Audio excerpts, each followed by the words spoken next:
안녕하십니까. 김석기 목사입니다. 오늘 11월 16일 성경 본문은 창세기 42장입니다. 1절 말씀에 요셉이 바로의 꿈을 해석해 주었던 내용처럼 온 땅에 기근이 들었습니다. 야곱이 있는 곳 역시 큰 흉년이 들었습니다. 야곱은 그래서 애굽에 곡식이 있다는 이야기를 듣고 아들들에게 애굽에 가서 곡식을 가져오라 하십니다. 야곱은 기근으로 인해 사랑하는 아내 라헬의 남겨진 독자 베냐민을 제외하고 자녀 모두를 애굽으로 곡식을 사러 보냅니다. 야곱은 형제들에게 가만히 있지 말고 살 국리를 찾아보라 하시는 것입니다. 이렇게 굶주린 가족들을 위해서 책임감을 가지고 돌아보야겠습니다. 육의 양식을 위해서도 이렇게 책임을 다하는데 우리는 여기에서 영적인 말씀을 먹지 못해 굶주리는 이들이 있음을 알아야 하겠습니다. 이렇게 우리가 주위에 영적인 양식이 없어서 힘들어하는 영혼들이 있다면 그들에게 영적인 말씀도 나눠주는 일을 힘써야겠습니다. 이러한 풍년과 흉년을 통해 아브라함과 맺은 언약을 지키시고 하나님 나라를 이루기 위한 계획이었던 것입니다. 요셉을 통해 야곱 가문을 애굽으로 이주하는 하나님의 특별한 섭리였습니다. 가나안 땅을 약속받았던 3대 족장들 모두 그 생애 동안 기근을 당합니다. 이것은 지상의 가나안이 결코 완전한 곳이 아니라 완전한 하늘 가나안이 있음을 예표하는 것이며 또 이 땅의 삶이 시련과 연단의 장소라는 사실을 일깨워 줍니다. 그래서 애굽에 또 야곱 가문을 초청하는 하나님의 초청장이었던 것입니다. 이러한 기근을 통한 섭리의 과정 가운데 약속의 백성들도 믿지 않는 자들과 동일하게 똑같이 흉년의 고난을 겪는 것을 봅니다. 하나님의 택한 백성인 이들에게도 고난을 당하지만 고난을 넘어 계시는 하나님의 뜻이 있음을 기억하면서 때때로 믿는 자들인 우리에게도 고난이 있어도 하나님의 뜻이 있음을 기억하시길 바랍니다. 6절에 요셉의 형들이 애굽의 총리가 된 요셉에게 곡식을 얻고자 나옵니다. 요셉이 식량 배분에 있어서 그 땅의 통치자이기 때문에 이스라엘의 아들들이 와서 그 앞에서 땅에 엎드려 절합니다. 요셉은 형들이 온 것을 알아보았지만 형들은 알아보지 못했고 요셉은 그들을 정탐꾼이라고 고소합니다.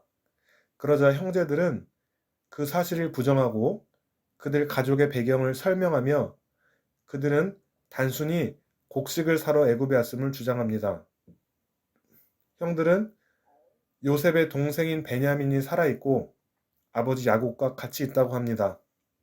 그러자 요셉은 형들에게 자기들이 한 말을 증명하기 위하여 베냐민을 데려오라 시킵니다. 이것은 첫째로는 형들의 말이 사실인지 확인하기 위함도 있었고 또 동생 베냐민을 보고 싶었기 때문입니다. 형들은 이러한 요셉의 말에 고민을 하게 됩니다. 왜냐하면 동생 베냐민을 데려가려면 아버지 야곱이 반대할 것이고 만약 동생 베냐민을 데려가지 않으면 볼모로 잡힌 한 명의 형제의 생사가 위험하기 때문입니다. 17절에 요셉은 형제들 모두를 3일 동안 가둬놓습니다. 그때 형제들은 요셉이 자기들에게 대우한 것을 기억하고 자신들이 받는 현재 고통은 요셉을 박해하였기 때문인 것으로 생각하며 서로 대화합니다. 그런데 요셉이 이 형제들의 대화를 못 듣는다고 생각했지만 24절에 그 이야기를 다 알아들었던 요셉은 감정이 복받쳐서 조용히 그들을 떠나가서 울고 다시 돌아와서 그들과 말하다가 그 형제들 중에 시므온을 끌어내어 그들의 눈앞에서 결박시킵니다. 나중에 베냐민을 데리고 올 때까지 10명의 형제 중 한 명인 시므온을 인질로 잡아두고 9명은 풀어줍니다. 25절에 요셉은 형제들이 가나안으로 떠나기 전에 그의 종에게 비밀리에 일러서 그들의 곡식 자루의 양식을 또 자루의 돈을 도로 넣으라고 합니다. 요셉은 하나님의 도우심으로 애굽의 총리가 되어서 형제들을 도울 수 있는 형편이 되어서 그렇게 선행을 베푼 것인데, 그러나 집으로 돌아오는 길에 형제들이 이 돈과 곡식을 발견하고 이것이 자기들이 훔치게 되는 것은 아닌지 두려워합니다. 이렇게 우리도 하나님의 섭리인 경우에도 우리가 믿음이 약하여서 그것을 깨닫지 못하고 두려워할 때가 얼마나 많은지 모릅니다. 요셉의 형들이 이제 요셉의 말대로 동생을 찾으러 고향에 다시 돌아왔습니다. 고향에 가서 아버지에게 있었던 이야기를 다 자초지종을 이야기합니다. 38절에 야곱은 시므온이 인질 상태임에도 불구하고 베냐민을 그들과 함께 다시 보낼 수 없다고 단호하게 거절합니다. 야곱은 막내 베냐민을 데려간다는 말에 백발이 된 나를 슬프게 지옥에 가게 할 것이냐라고 울부짖습니다. 그러자 37절에 장자 르우벤이 베냐민의 안전 보호를 위하여서 자기의 사랑하는 두 아들의 생명을 담보로 하겠다고 아버지를 확신시킵니다.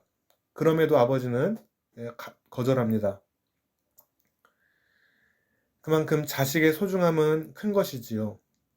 하지만 43장 14절에 결국에는 야곱이 하나님의 뜻 가운데 베냐민을 애굽으로 보내게 됩니다. 오늘 본문을 통해 야곱 가문에 닥친 위기의 순간을 봅니다. 그러나 내 앞에 닥친 어려움과 위기의 순간도 하나님의 큰 계획 아래 나를 영육간에 하나님의 사람으로 빚어가시고자 하는, 또 구원하시고자 하는 하나님의 선한 계획이심을 믿습니다. 어려운 상황 가운데서도 잠언 3장 5절에서 6절 말씀을 붙들고 주님을 신뢰하며 오늘 하루 살아가길 원합니다. 오늘도 어떤 상황에도 내 생각보다 크신 하나님의 인도하심을 믿고 우리에게 맡겨진 십자가를 잘 지고 자기를 부인하는 삶을 살아 하나님의 인도하심을 받는 복된 인생이 되시길 바랍니다. 그러한 십자가와 부활의 영성이 우리 모두에게 충만하기를 예수님의 이름으로 기도드립니다. 아멘.